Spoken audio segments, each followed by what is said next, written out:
did not cooperate with the IPCC. They did not provide important documents to the IPCC during their report. I think the only way we can get these answers is through a public inquiry commissioned by the Home Secretary. And late this afternoon, a spokesman for the Home Secretary, Theresa May, said that they are deeply troubled by the conclusions of the Independent Police Complaints Commission. And they'll consider calls for a public inquiry. Tariq Jahan and brothers Shahzad and Abdul Muzavir were hit by a car. The police reenacted the speed. This man was the family liaison officer, an important role, but not normally central to the running of the investigation. Yet Detective Inspector Khalid Kiani has been called reckless and blamed for offering witnesses immunity. But he's well trusted and respected by those who've worked with him. There's question marks about the quality of his work. These question marks haven't ever been made previously in 30 years of service until this particular issue right at the end, where he was actually a family liaison officer. And I think some of those individuals who came forward to give evidence would have done so because they had trust and confidence in Khalid Kiani as an individual and as a police officer. So do you think these criticisms of Khalid Kiani are unfair? I think Kiani is being made a scapegoat in this particular issue. It was at this Smethwick mosque that Khalid Kiani offered eyewitnesses immunity from prosecution. That offer was not disclosed until the end of the trial of 8 men accused of murder. They were cleared, but it jeopardised the case. One man who was at that meeting claims Kiani didn't act alone.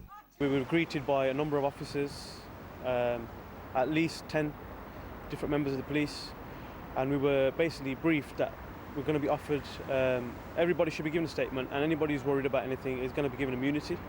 So that was the offer, and there was at least 10 officers there, and everybody went along with it. Nobody spoke out and said that this shouldn't be happening.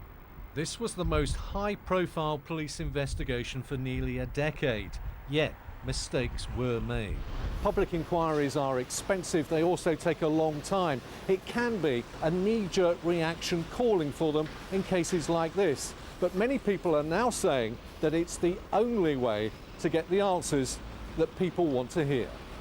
Peter Wilson, for BBC Midlands Today, at West Midlands Police Headquarters, Birmingham.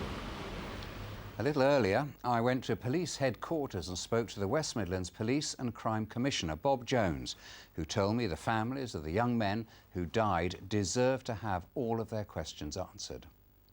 Bob Jones, why are you joining the calls for a public inquiry? Well, it's pretty clear that the families of in Winson Green have not had the best service for the criminal justice system. We need to know why.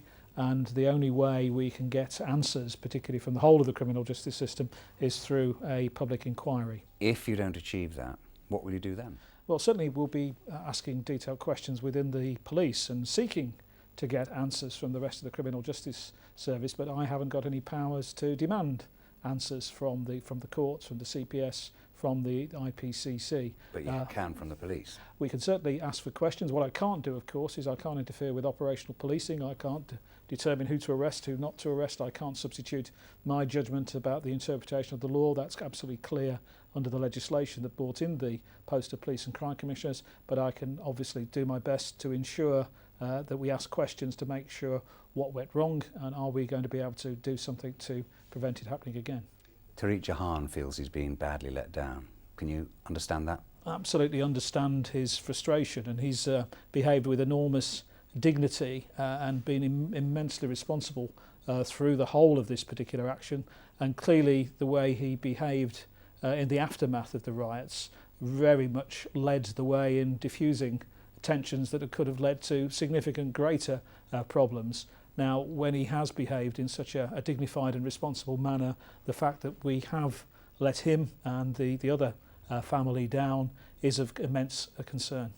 And I'd have thought you, in your job, this is one of the most daunting challenges you've had to face. Clearly, it's one of a series of key issues that potentially undermine the community's confidence in the police. It's absolutely essential because the community are in many ways our greatest asset, our greatest partner. If we don't have the confidence and support of that community, the police's job in protecting that community is made so much more difficult. How determined are you to nail all this once and for all? I think it's essential that the family gets more answers than it's got. I will do my utmost to try and give them some of those answers, but the only body that has the power to get all of the answers to all of the issues is a public inquiry, and I very much the Home Secretary will respond to Tariq's, Shabana Mahmood, Tariq's MP's request to have a public inquiry, which I 100% support. Bob Jones, thank you. Thank you. Thanks for joining us this evening. Coming up later in the programme.